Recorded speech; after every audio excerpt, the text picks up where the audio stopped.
Okay, I think we have quite a good number of people. I know more people are joining. Firstly, I want to wish everybody Happy New Year. I didn't get the chance to, I had a conflict in last month's meeting, and so I didn't get the chance to wish you all a Happy New Year. The last month has been extremely hectic for us here at the International Institute, continues to be in the month of February as well. And so we really are going to spend time talking about what we are experiencing, the movement that we are seeing. I want to just preface this with saying that there seems to be a significant amount of attention that is being paid to St. Louis. As I say, it looks like we have beat the drums loud enough, both at the federal level and also with our federal partners and also across the country. There also seems to be a catch-up that's being done by the Biden administration from the backlog of arrivals that couldn't happen as a result of the previous administration, and it has taken some time to build up the infrastructure that enabled people to be processed. And so we're seeing an increase. Also, several initiatives that have been taken by the Biden administration, including the extension of parolee status to 4 countries from Latin America, has also spurred this movement of people. And so all of that is going to be indicative of the numbers that we're going to be sharing and presenting with you during this meeting. As always, we're deeply grateful for the continuous support that we get from the community and from community partners like you all, both internally, staff members, but externally, our community partners. You've been of incredible help in the past few years and continue to be. Our agenda for today, I'm going to pull that up. The agenda covers a significant range of items today.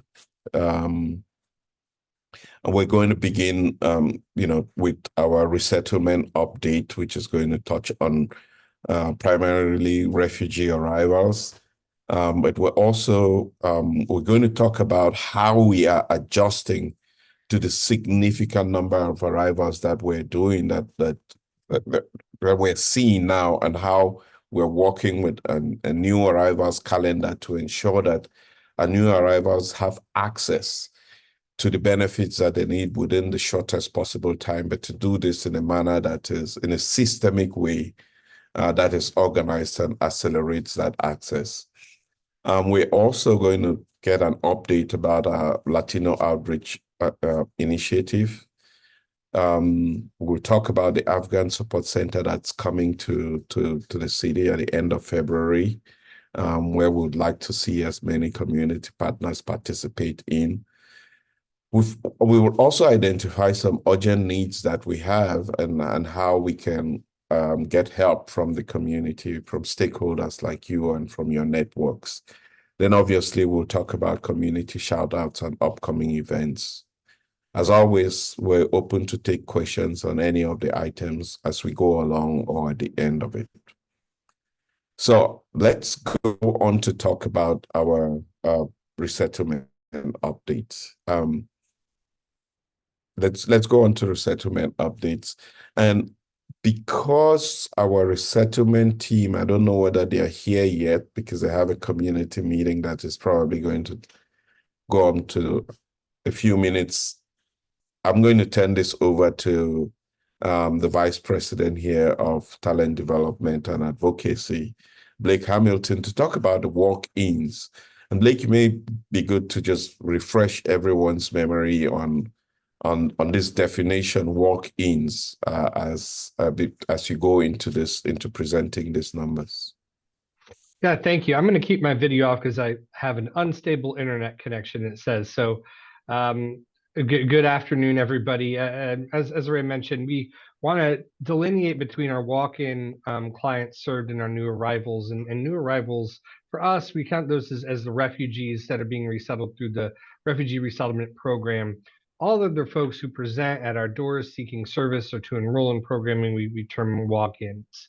And so here you can see sort of the trends in walk-ins over the last couple of months here. Well, we did see a reduced number of walk-ins in the month of December. That picked up immediately in January, and has continued through February to this point.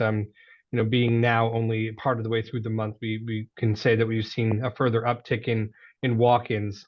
In terms of composition, the two largest groups remain Haitian and Cuban walk-ins to this point.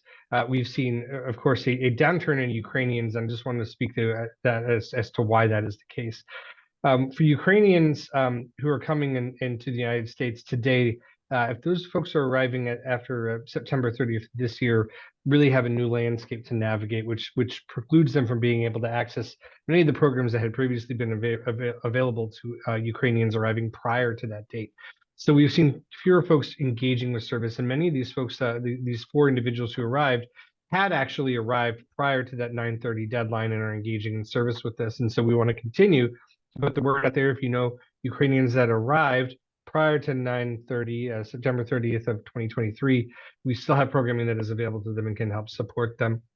And please refer them to our enrollment for access to those services. And so with that, I think I'll go ahead and pass it off to Asmira, who's on the call, who will talk through the numbers for our refugee arrivals.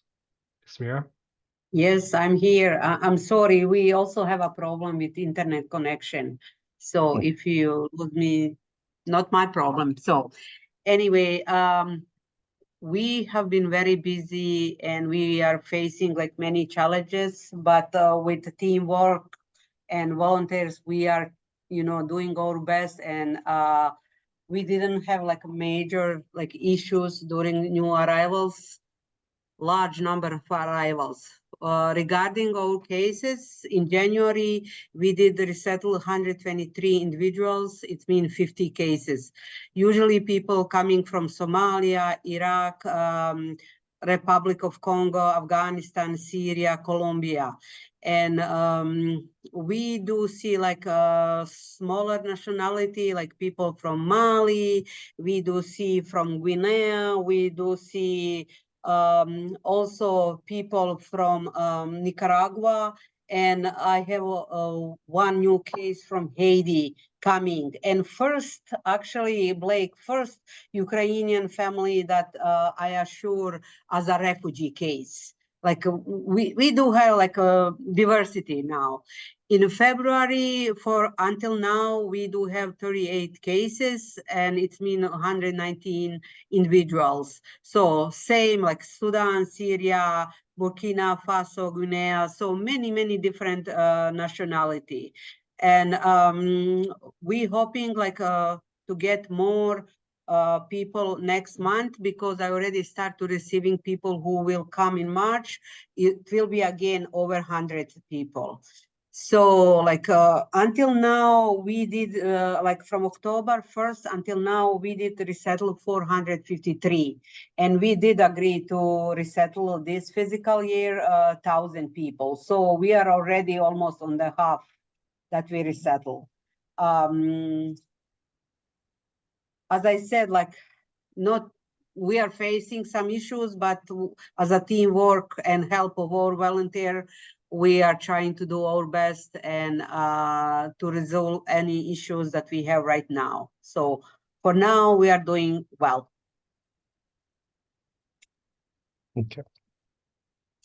Okay, well, good. Thank you very much. I'm going to turn this back to Blake. Blake, if you can just paint a picture where we are if we were to compare, especially 2022 and now. Yeah, so this meeting was initially conceived as a way to stay on top of a quick changing situation as it pertained to Afghan arrivals. And we are very thankful for the support and the attendance of all of you who've been a part of these calls since that time and have joined since then, as these calls have been a great place to help keep the community up to date on this pace of arrivals, but also up to date about the needs that we see in the community. So I wanted to juxtapose here the data that we have for this period versus the same period over the last several years. So what you're looking at here is a chart of the arrivals that we saw December to February in a couple of different periods. So December 2020 to February 2021, December 21 to 22, December 22 to February 23, December 23 through yesterday. And what you'll see here is that this is what we've been saying, in these conversations, is that we have a lot of variation between year to year, but we just want to look at this period. And of course, in 2020, during the pandemic, there were very few arrivals that were arriving at all. In fact, only 13 RMP arrivals over that 3-month period from December 2020 to 2021, February 2021. Then a year later, everything changes again, right? This was really the heart of Afghan arrivals. And again, this meeting was really conceived of just a couple of months prior to the start of that period. I think we started these in August or September of 2021. And really this represented a huge chunk of arrivals that we had during that period. And we, alongside Afghan arrivals, we're still seeing refugees resettle. We had 37 refugees in addition to 281 Afghan arrivals during that period. And this was a monumental experience for us in terms of the pace of arrivals that we had seen. Then the following year, again, the APA program has wrapped up, and we see, again, an increase in refugee arrivals, but nothing really close to what we saw the year prior. And now here we are this year with 295 refugee arrivals over the same period. And this is really just limiting to the arrivals through yesterday. So we still have another 2 weeks of arrivals that we expect to be coming here. And we know that that's going to exceed that 318 total that we had from December 21 to February 22. And that is to say that this meeting is more important, now than ever.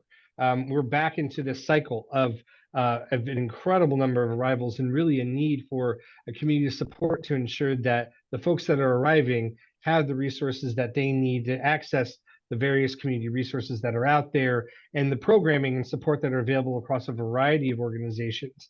And we'll talk a little bit more in this presentation about the specific needs that we have.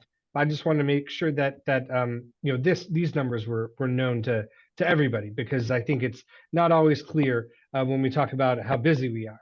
But this is very much as busy as we were during the meat of Afghan arrivals. So if that was a crisis, this is a crisis situation, and we're working towards that. Blake, do you want to proceed with this? Or? Sure. Yes. And so we have historically leveraged in-kind donations to support new arrivals, and so we have continued to receive donated items for initial housing setups. In January, the total value of that was about $11,385, and then in February we've seen less, considerably less, so almost a third, about $3,400 in-kind support.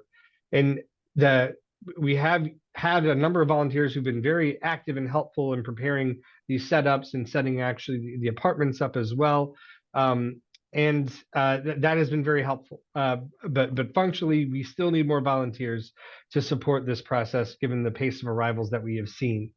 There at the bottom line of this chart, you see the average value of the items that were disseminated. And while $71 per case that has arrived is certainly helpful, we know that bringing additional value through in-kind donations can help ensure that we are not spending down these cases resettlement allotment as quickly, that money can, instead of going for things like household items and supplies, can actually go towards things like rent and utilities, and hopefully extend the period that folks are able to pursue employment and get that prior to needing to assume those costs on their own. And so, the in-kind and volunteer support that we get is directly instrumental in ensuring that refugees arrive with the supports that they need to stand on their own 2 feet as quickly as possible. Yeah, and we express our gratitude to Jack and Claudia Wright, who have really been manning the store, and they put together these numbers for the donations coming in, and expressing the need for us to have more engagement in terms of volunteers, but even more donated resources to be able to keep up with the increasing number of arrivals. And the graph here that is being shown on screen shows that we're seeing, even though we're having a significant increase in arrivals, we're seeing a decline in the number of donated items that are brought to support this. So if there is room for engagement with volunteer, we're looking at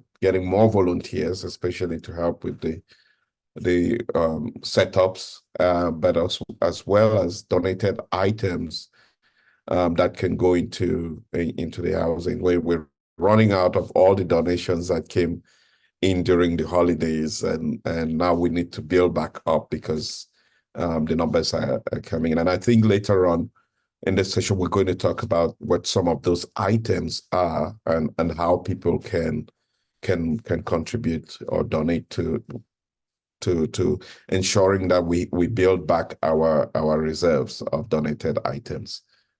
Again, thanks to Jack and Claudia for their incredible continuous work. And Blake, thanks for sharing that information about the state of our arrivals. I'm just going to pause here if there are any questions. I see a question from Betsy in the chat. She mentions the other two groups. There's one other resettlement agency that has been authorized for this federal fiscal year, and that's ICNA Relief. ICNA Relief has been approved for a smaller amount of refugees than of course than we have been authorized for, and they really just started seeing arrivals come in the month of December, but their numbers do not come close to the numbers that we're seeing here, but those are more refugees in the region who need that support for sure. Yeah, actually, Fuad was on the meeting early today, and he said yesterday they resettled first case, and they're expecting another case tomorrow. So it's just beginning. The year is just beginning for them. Yeah. Mm-hmm. That's yesterday. Yeah. Okay. And Blake, you can continue with the new arrival schedule, which is a way in which we're adapting our services to this increase in arrivals. Yeah, I think it's important to point out that the needs that we have as an organization when we see a large number of arrivals go beyond the material support that we were trying to rouse in support of these new arrivals, but it goes to, we have to consider how we appropriate all of our resources differently, given the volume that we're seeing.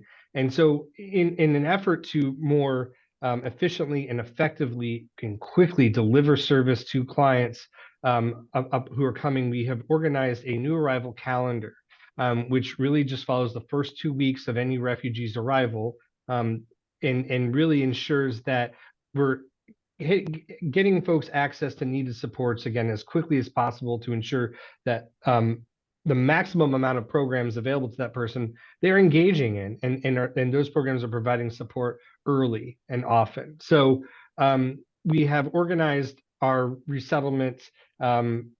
We've organized the resettlement services in RMP around this calendar. So the first step of any new arrival is RMP intake. And the next is agency intake. Agency intake is where they're going through an assessment to determine what other programs around the International Institute or outside of these walls might benefit these folks and meet the needs that they're expressing. Once that is determined, they get referred to that program for program enrollment. And enrollment in that program is, of course, taking basic information, defining goals. Family budgeting is often a part of that process. If there's any additional services that need to be provided, now there's a caseworker within the RMP program, the resettlement program, as well as one of these other support programs that can help that case access those resources. Once they're enrolled into the additional program, then they're referred for benefits, and that's happening the very next day, right? So once they enroll in social work or workforce or senior services or whatever else, they can then receive a referral for benefits, and they can access their application for SNAP, refugee medical assistance, or women, infants, and children. After they get access to benefits, usually the second day that they're here, the third day, when they come back to the building, they're able to enroll in English classes as well as begin some of the orientations that all new arrivals receive. That includes our cultural orientation as a part of the reception and placement program for new arrivals. They receive more information about accessing and maintaining benefits, as well as they can start the first of their job readiness classes. And this is a lot, right? There's a lot that folks want to go through. We want to make sure that really within the first week of arrival, everybody is able to check these things off of their list, right? We're also providing this to clients, new arrivals, for them to understand where they are in this journey, and to help be advocates for themselves. And so we provide this new arrival calendar that you see listed here, which has a space for staff to sign off on each individual service that's provided. Clients will take this sheet with them from service to service, and as they complete these things as part of the new arrival calendar in those first 2 weeks, they will be able to visually see the progress that they've made, but also be able to identify those areas that they still need to complete. This is really about empowering clients to understand where they are in this process, what they've done, and what they still need to do, so they can be advocates, of course, for themselves. But this is also a way to communicate with staff. When a client presents with a need, staff can easily see on this sheet what has happened, what hasn't happened, and be able to get them connected to the next service for them. This is a process that we launched in January, on the 8th of January. So we've just kind of come through a little bit more than a month on this cycle. And we're continuously reviewing the implementation of this and making tweaks. The big challenge with this is the volume, and ensuring that we have staff available on each of these days, and that there's enough transportation, again, an area where volunteers can assist. There's enough transportation to get clients here, seen, and returned home efficiently each of these days. But we're very excited about this process, and it's already paying dividends with shorter wait times for access to benefits and supplementary assistance through case management to support new arrivals. Yeah. Well, thank you, Blake, for sharing that. This calendar, it's intended to increase efficiency in the process. But there are a few things that we're learning. The outcomes are great, but there is a need for us, because we're actually having the team go out and transport these clients every morning to get them here on time, on Monday mornings when we need them. So there is a need for us to, because people are scattered across the community, we have to find, staff time and volunteers to get them to the building so that they can access the services. We're also looking, it also raises the question of families with children and how we take care of the children whilst the families are accessing all these services. So there's need for even volunteers to support with daycare, babysitting, not daycare as such, because that's going into the technical term of the word. So we're learning more as this unfolds, but it's increasing the speed at which our new arrivals can access benefits within the community, and that's always a good thing. Are there any questions with reference to this? Let me see. Seeing or hearing none, let's go on to talk about our Latino Outreach Initiative. And I'm going to turn this over to the Vice President, Carlos Ramirez. Hello, everyone. Thank you for joining us. I want to share with you an update as to what we're doing here with the Latino Outreach Initiative. And so the cities we've mostly been working with is Chicago, New York, Boston, and of course, internally St. Louis, some people that have turned up here because of people they may know or whatnot. So in Chicago, we're actually working with the mayor's office and other nonprofits that have been helping us to either hold direct virtual meetings with parolees at the shelters or just connecting us with the mayor's office. And so far we've housed 3 families from Chicago that have already started with our program, and going through the first week's projects and figuring out what their system is going to be as far as being able to get jobs and whatnot. We're also working in New York with an organization called Tent Partnership, and they're a immigration management company that is collaborating with Gate Group, which is actually the company that provides the food services for the airport here in St. Louis. So through this collaboration, we actually have already resettled 2 families. We're waiting on housing for 12 more. And this situation is unique because they already have a job at Gate Group. So they're coming here with a job already. So we're going to help them with a couple of months of housing, and they'll be on their own after that because they'll have this job and they'll be able to be self-sustaining. Next is Boston. We're collaborating with Clearway Solutions, which is another immigration management organization, and they're managing the new immigrants in Boston. I've visited a couple of times and visited several shelters, and 7 families are waiting for housing in Boston. And lastly, St. Louis, we've already housed 1 family. We're actually about to house the other family that I list here as waiting. But as you can tell, our number 1 need right now really is housing. So it's the challenge there is just making sure that we find the landlords that are open to allowing us to be the lease guarantor that will ideally allow the clients to be on the lease in 3 months so they can start establishing credit in their name, and obviously getting a landlord that's willing to rent to somebody that doesn't necessarily have a credit history here in the United States. So, but that's where we are with incoming arrivals. Next slide, please. Yes. And then lastly, the city that we have not necessarily gone to, but I know we have connections through our city mayor's office, and that's working with Denver. And so planning to go there and introduce the program. I know their mayor's office has talked to our mayor's office, so we will have some natural connections there. But I really want to make sure that I get a good grasp on our housing. I've been fortunate to be able to add somebody else to our team that will really be working on the housing and the needs that we may have to get the furnishings in the household.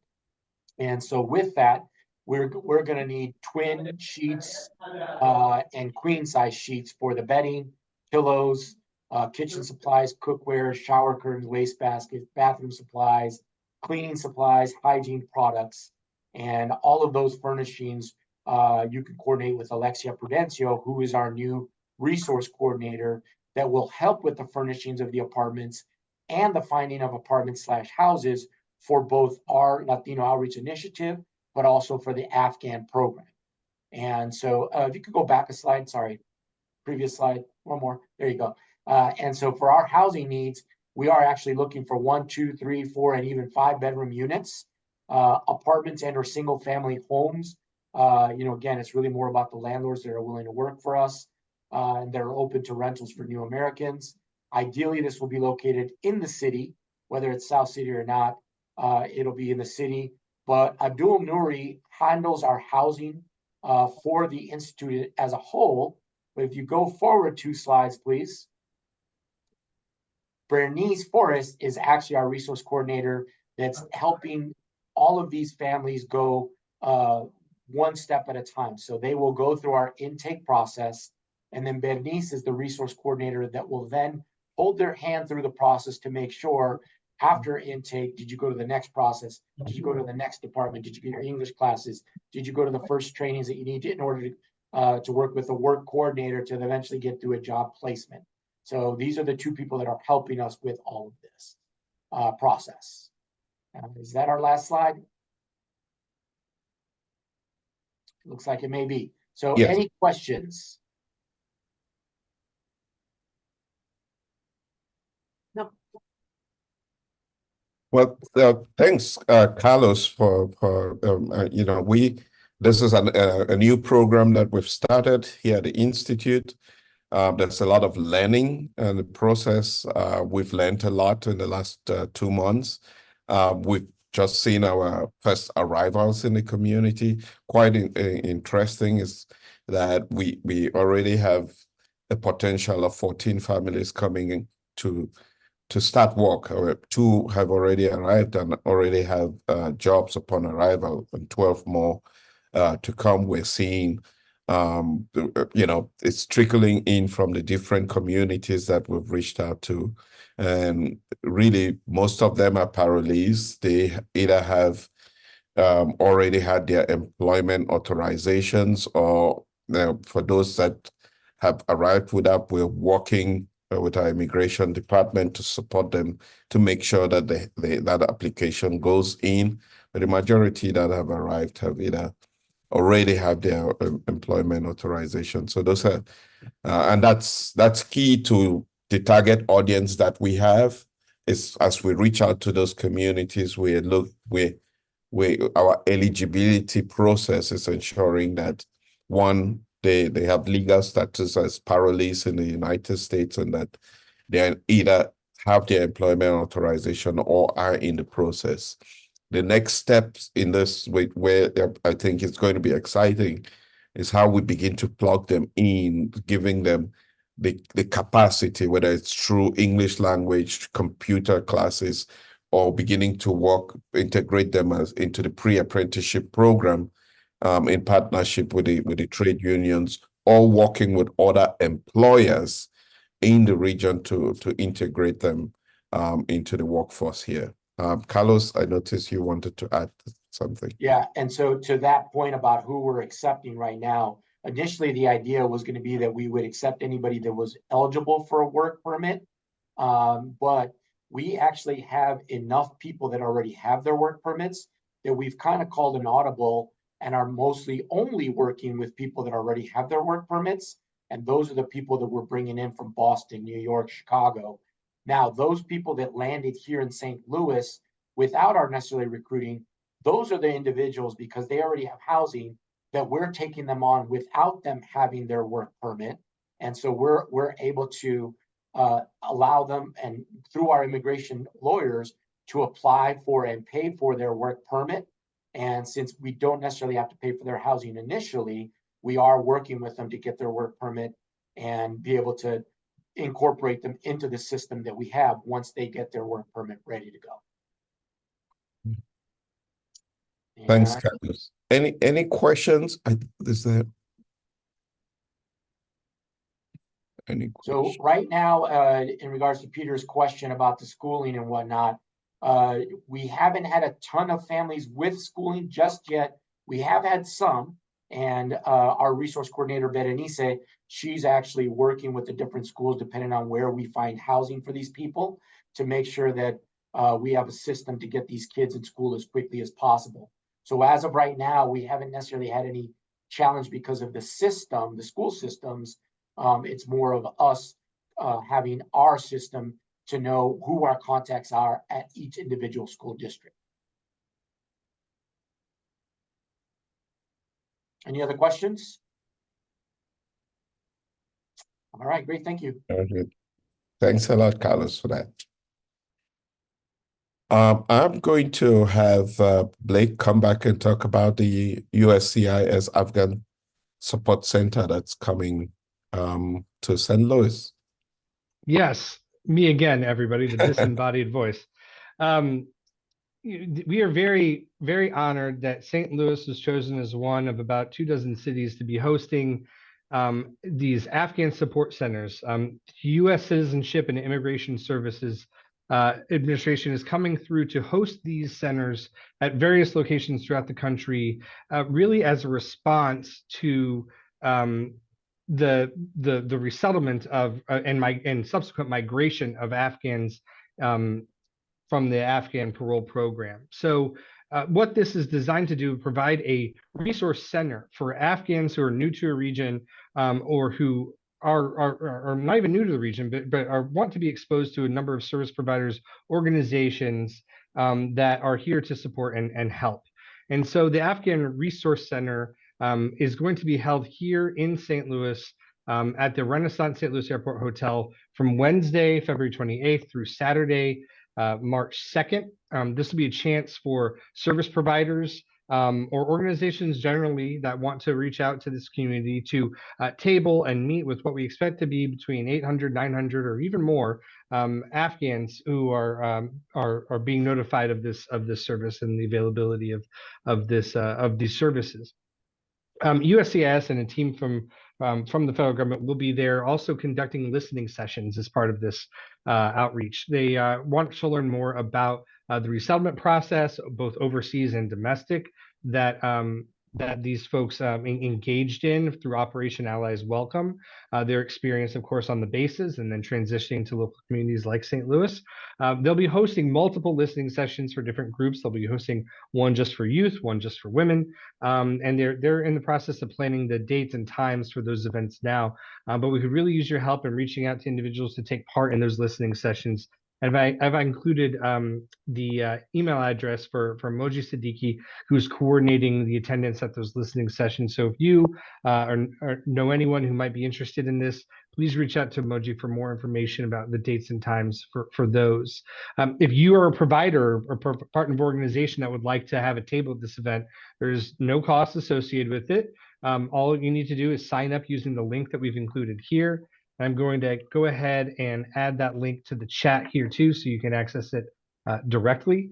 And even if you can't stay for an entire day or for the entire event, if you want to just table for a couple hours one of the days, you can use this link to sign up to be able to do that. Of course, the International Institute will have a presence there, and we hope that many of the partners around this call consider signing up and being available for it as well. We know this is a crucial event, and what we know is that while this is a USCIS event specifically for Afghans, they're not denying attendance to anybody else who might come to these events and be able to make use of the services available. In fact, we know that at other events around the country, there have been a number of Afghans, or probably a number of Cubans and Haitians and other folks that have attended these events and been connected to services as well. So nobody will be turned away. So please consider helping us promote this event within your networks, but also having your own presence at this event as well.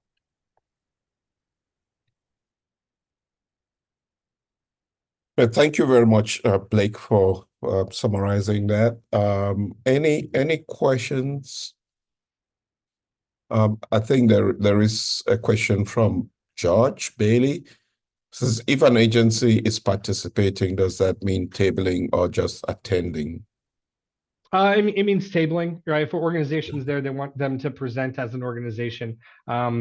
And so you can use that link ahead that I provided above for registration, and you can get your table and chair provided. Any other question?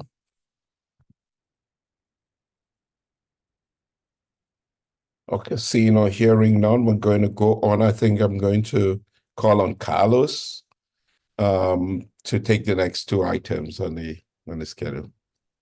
Thanks, Ari. Great to see everyone. This is Carlos Suarez. So I'm here, the Director of Economic Development at the International Institute. And part of our economic development purpose is to provide opportunities for immigrants and refugees that are starting a business here in the community. And so we've hosted our community bazaar every other Friday here at the International Institute. And this upcoming, next Friday, February 23rd, we will be hosting Samim Afghan Restaurant. That's going to be serving lunch not only to our staff, but the community is open to attend and purchase the lunch and hang out and really get to see our work in action here at the International Institute. We'll have some great music by Celia, as well as it's an opportunity for clients to access essential resources such as staple food items. So it's a great experience for the community to witness. It'll be inside our cafeteria here as we're still in the winter months, and then they'll be moving outside to our front lawn once the weather improves. And other future dates include March 7th, which we're going to be switching it to a Thursday, just so it doesn't conflict with some other things that we have here at the International Institute. and also keep on your radar for March 22nd. And we'll keep post more updates on our social media channels and communication so everyone can get up to date. I do also want to mention we do have with the Office of New Americans at the City of St. Louis, we've established a relationship or partnership there for an International Food Day. For those that would like to stop by this Friday from 11 a.m. to 1 p.m., we will be having Taste of Bosnia, serving lunch at City Hall downtown at the City of St. Louis in the rotunda there. So we're excited by this opportunity as well for the public to access or support entrepreneurs, small businesses that we're working with. Great, Also, thank you. Go ahead. Also with our economic development team, we're hosting free tax preparation services, not only for our clients, but for the entire community here in St. Louis. So you can see here, it's a partnership with AARP and the Volunteer Income Tax Assistance Program that are providing these services on Tuesdays and Wednesdays. And so for anyone who would like to schedule an appointment for this service, they can call our direct line for this tax service assistance at 314-655-0929. Again, it's open to not only clients of ours, immigrants, refugees, but to the general population. And for those that might not, that timeframe doesn't work within your parameters, you know, the United Way can be also called for other locations within the St. Louis region for this tax assistance service. So a great experience, and we've been hosting this for a number of years, and hope to see you at here on our campus. Great. Carlos, are you going to talk about, can you continue with the Jóvenes Profesionales? Oh, I'll let Kelly or John, if one of Okay. you are, because I know they've been leading that.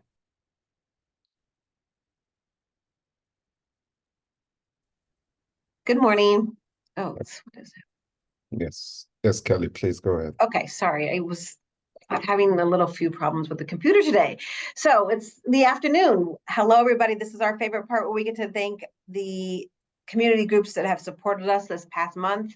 And I am excited to thank, I don't speak Spanish, but I believe it's Young Professionals, an initiative from the Hispanic Chamber. They got together one night and created welcome notes for our newly arrived families, and we were able to distribute those last Friday. So thank you to those young individuals who took initiative to be welcomers here in our community. Next slide. This is exciting news for Jack and Claudia who are on the call. We have Ladue Horton Watkins High School. They are going to be doing a collection drive of our most needed items, and they are also working on creating a health brochure for our new Americans as well. So we are excited to welcome them with their donations. As we have heard on the call, donations are highly needed right now. Thank you, Ladue and the high school students. Another one collecting donations is the Salome St. Louis. So it would be so wonderful. I don't necessarily want to see our gym packed as it was before, but I would love next month to have 10 community shout outs welcoming and thanking people for their donations and their time and support to our new arrivals. Thank you. We have lots of ways you can help and get engaged. The next few slides are going to be just that. These items here are the top 5 needed items: light bulbs, plates, pillows, toilet paper, and baking dishes. Those go a long way. The other thing that is I've been talking to with staff is grocery gift cards. Schnucks is our preferred grocery gift card right now because that is where many of our new arrivals will buy baby formula. So as we've all seen in the call, we're expecting a lot of arrivals. Those gift cards are really great to be able to have new Americans purchase much needed items. So gift cards, going back to those top 5 items: light bulbs, plates, pillows, toilet paper, and baking dishes. Okay, we're gonna get in, the events and the volunteer are together because right now we need help with the events. This February 29th, the International Institute Multicultural Center will be hosting a movie night to celebrate our Black History Month. Please join us from 5 to 7 in the Hall of Nations for that event. We're looking for helpers, volunteers to be greeters, work the concessions, and help control or present the movie. I think that would just be somebody who's really good at technical stuff. If you have any questions, please reach out to our Multicultural Center, Moji Siddiqui. Our youth programming, we are still looking for tutors. You know, we are continuing to tutor students after school. That program goes through Monday through Thursday. And we are looking for individuals to work with high school students, usually their schoolwork or school projects that they're working on. We also have a youth mentoring program that is still looking for mentors. This is a little bit more of a one-on-one opportunity where you can meet or call your high school student and talk to them, work with them, and talk about things that they're doing in their daily life, not necessarily around school, but around their life. So please reach out to us for our youth program.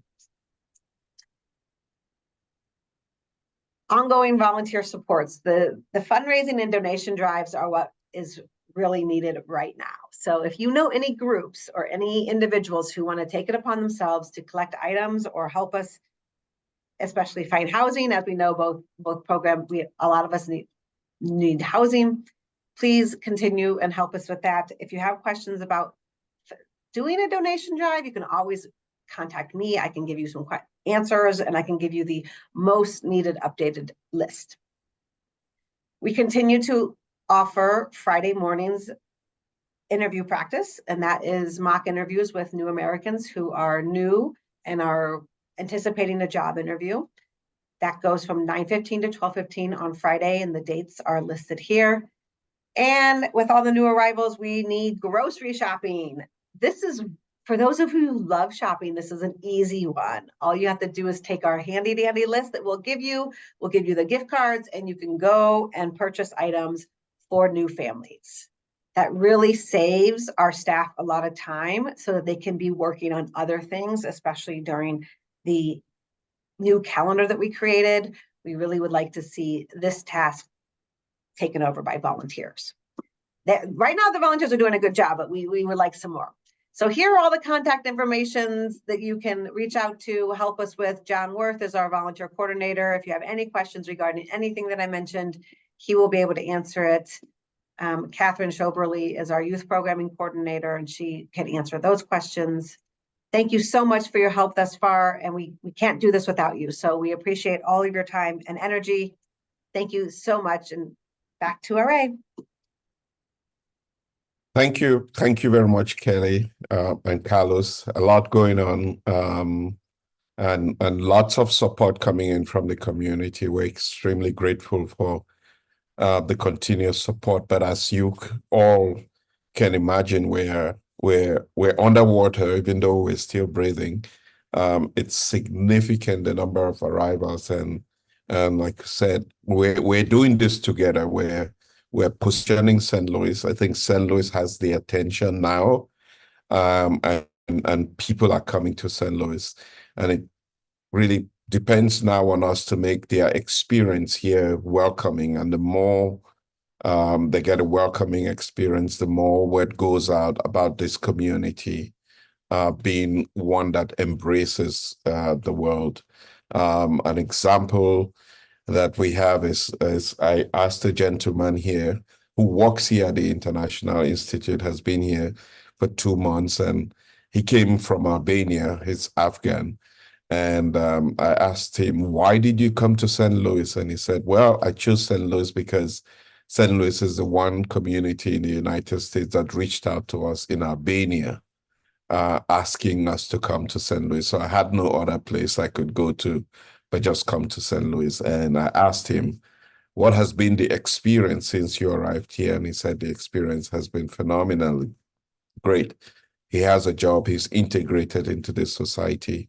And it is stories like that that are thanks to the help of all of you, all the partners, thanks to the incredible team here at the International Institute that's working around the clock to support them, the partners, volunteers like Jack and Claudia that have just are giving everything to support our new arrivals.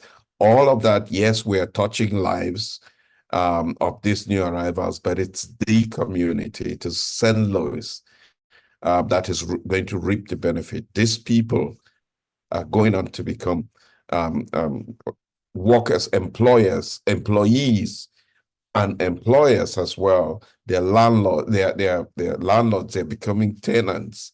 All of that is happening as a result of the foundational work that's being done by each one of us. So thank you very much for your continuous support, and we'll keep you updated. The slides will be shared, so you have all of this information. Again, thank you. And next month we're going to be reporting to you about the developments as we keep track of what's happening. Please have a wonderful rest of the day and rest of the week.